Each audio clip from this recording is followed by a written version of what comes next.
টাকা তো বুদ্ধির পিছে পিছে দৌড়বে। আমরা এখন বলছি টাকা নেই, টাকা নেই, টাকা নেই তো বিষয় না, বুদ্ধি নেই, বুদ্ধি নেই বলতে পারে। কেন বুদ্ধি থাকবে না আমাদের? বুদ্ধি থাকলেই টাকা।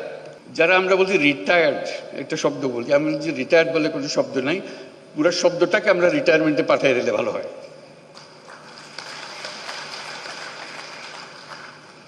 একজন মানুষ কখনো রিটায়ার করতে পারে না, সে মৃত্যু পর্যন্ত সচল সজাগ কর্মঠ, তার আগে সে থামে না। কিন্তু আমরা একটা বয়স নির্ধারণ করেছি, এত বছর হলে তুমি রিটায়ার, তারপর বলছি আমার তো কাজের না, আমার তো রিটায়ার হয়ে গেছে। জোর করে মানুষ একটাকে অচল করে দিল, বেকল করে দিল, শব্দ একটা আবিষ্কার করে। আমি এই শব্দটাকে ডিকশনারি থেকে বের করে দিতে হবে। আপনি বলেন 70 বছর, 80 বছর, 90 বছর, কি অসুবিধা আছে? যতক্ষণ পর্যন্ত আমি চিন্তা করতে পারি, কাজ করতে পারি, বুদ্ধি দিতে পারি, আমি তো সচল, আমি মানুষ। কাজেই তরুণরা যেরকম কাজ করবে, বয়স্করাও কাজ করবে। তাদের জন্য একটা আলাদা এলাকা, বয়স্কদের জন্য, যেটা 60 ঊর্ধ্ব 70 ঊর্ধ্বরা কি কি কাজ করছে, কি কি জিনিস করে ফেলছে, তারা করছে। কাজে ওই যে বললাম, উপজেলায় উপজেলায় হবে, প্রতিযোগিতা হবে এবং তাদের চিহ্নিত করা হবে, যারা আসছে তাদের তালিকা হবে, তাদের জীবনী ছাপা হবে, তারা কি করছে।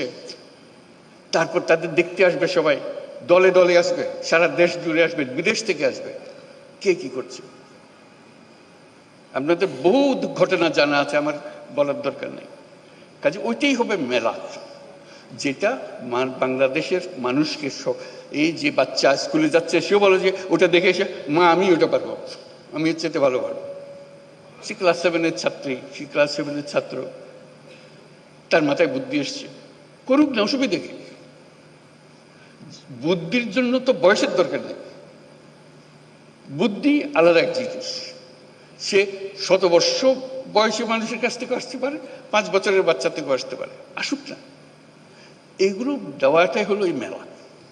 কাজে আমরা এই মেলা আজকে আমরা দেখব, মেলা আমাদের উৎসাহিত করবে, কিন্তু ভবিষ্যতের মেলা সারা দেশ জুড়ে হবে, জায়গায় জায়গায় হবে। এবং এটা হলো চূড়ান্ত মেলা, সবাই আসবে, দেখতে আসবে, বুঝতে আসবে, শিখতে আসবে, বিনিয়োগ করতে আসবে। এখানে যারা দেখতে আসবে তাদের অর্ধেকাংশ হলো যারা বিনিয়োগ করতে চায়, সঙ্গী খুঁজতেছে, কোন ব্যবসাটা সে ধরবে, কোন ব্যবসাটাকে নিয়ে সে এগিয়ে যাবে। বুদ্ধিটা তো বিরাট সম্পদ, টাকার চাইতে অনেক বড় জিনিস। টাকা তো বুদ্ধির পিছে পিছে দৌড়বে। আমরা এখন বলছি টাকা নেই, টাকা নেই, টাকা নেই তো বিষয় না, বুদ্ধি নেই, বুদ্ধি নেই বলতে পারে। কেন বুদ্ধি থাকবে না আমাদের? বুদ্ধি থাকলেই টাকা।